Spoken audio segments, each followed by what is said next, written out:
ನಮಸ್ತೆ ಗೆಳೆಯರೆ. ವಿಷ್ಣುವಿನ ದಶಾವತಾರಗಳಲ್ಲಿ ಮೊದಲ ಅವತಾರ ಮತ್ಸ್ಯಾವತಾರ.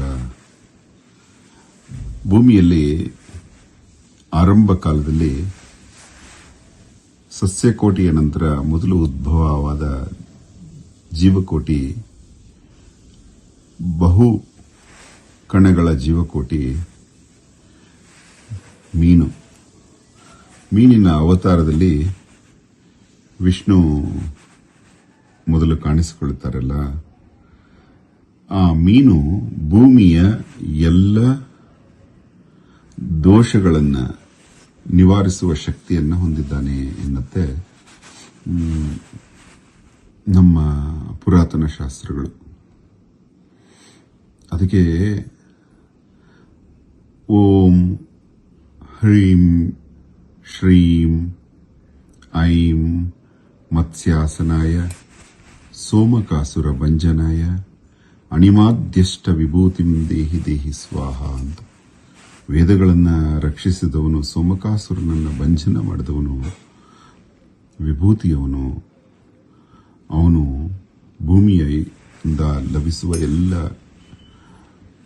ಅಶುಭಗಳನ್ನೂ ಶುಭಗಳನ್ನಾಗಿ ಮಾರ್ಪಡುವಂತೆ ಮಾಡುತ್ತಾನೆ. ವಾಸ್ತುಪುರುಷನ ದೆಸೆಯಿಂದ ಉತ್ಪತ್ತಿಯಾಗುವ ಎಲ್ಲ ದುಃಖಗಳನ್ನು ನುಂಗುತ್ತಾನೆ ಎಂದು ಹೇಳುತ್ತೆ. ಆ 8 ಮೀನ ಬಾಲಗಳು 8 ದಿಶೆಗಳನ್ನು ತೋರಿಸುತ್ತೆ. ಎಲ್ಲ ದಿಶೆಗಳಿಂದನೂ ನಾನಿದ್ದೀನಿ ಅನ್ನತ್ತೆ. ಈ ಮೂರ್ತಿಯನ್ನು ಮೊಟ್ಟ ಮೊದಲು ಪ್ರಪಂಚದಲ್ಲಿ ಮಾಡಿದ ಒಂದು ಆನಂದ ಅಹೋರಾತ್ರನಿಗಿದೆ. ಅಭಯಹಸ್ತ ವರದ ಹಸ್ತಗಳ ನಡುವೆ, ಇದು ಅಭಯಹಸ್ತ, ಇದು ವರದ ಹಸ್ತಗಳ ನಡುವೆ, ಮತ್ತೆ ಶಂಖಚಕ್ರಗಳಿಂದ ರಾರಾಜಿಸುತ್ತಿರುವ ಶ್ರೀ ಮಹಾವಿಷ್ಣು ಸೂರ್ಯ ತೇಜನಾಗಿ ತನ್ನ ಕೇಶರಾಶಿಯನ್ನು ನೋಡ್ಬೋದು ನೀವು. ಈ ಮೂರ್ತಿ ಕೈಗೆ ಬಂದ ತಕ್ಷಣ ನಿಮ್ಮಗಳ ಹತ್ರ ಹಂಚಿಕೊಳ್ಳದೆ ಇರೋಕ್ಕಾಗಲಿಲ್ಲ. ತುಂಬ ಖುಷಿ ಆಗ್ತದೆ. ಇದನ್ನು ನೀರಿನಲ್ಲಿ ವಿಷ್ಣುವಿನ ಮೀನಿನ ನಾಭಿಯ ತನಕ ನೀರಿನಲ್ಲಿ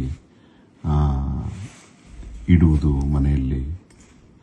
ಮನೆಯ ಎಲ್ಲ ದೋಷಗಳ ನಿವಾರಣೆಗೆ ಅಂತ ಶಾಸ್ತ್ರಗಳು ಹೇಳುತ್ತೆ. ತುಂಬ ಸಂತೋಷ ಆಗ್ತದೆ ಈ ವಿಚಾರ ನಿಮಗೆ ಹಂಚ್ಕೊಳ್ಳೋಕ್ಕೆ. ನೋಡಿ ಎಷ್ಟು ಚೆನ್ನಾಗಿದೆ. ಆರ್ಟಿಸ್ಟಿಕ್ ಆಗಿ ನೋಡಿದ್ರು ಕೂಡ ತುಂಬ ಕ್ರಿಯೇಟಿವ್ ಆಗಿದೆ. ತುಂಬ ಧನ್ಯವಾದ. ತುಂಬ ಪಾಲಿಶ್ ಶೈನಿಂಗ್ ಆಗಿರೋದ್ರಿಂದ ನಿಮಗೆ ಡೀಟೇಲ್ಸ್ ಕಾಣ್ತಾ ಇಲ್ಲ. ಸ್ವಲ್ಪ ದಿವಸ ಆದಮೇಲೆ ಸಿಲ್ವರು ನ್ಯಾಚುರಲ್ ಬಿಹೇವಿಯರ್ಗೆ ಬರುತ್ತೆ ವಾತಾವರಣದಿಂದ. ಆವಾಗ ನಿಮಗೆ ಇದರ ಡೀಟೇಲಿಂಗ್ ಕಾಣುತ್ತೆ. ಧನ್ಯವಾದ.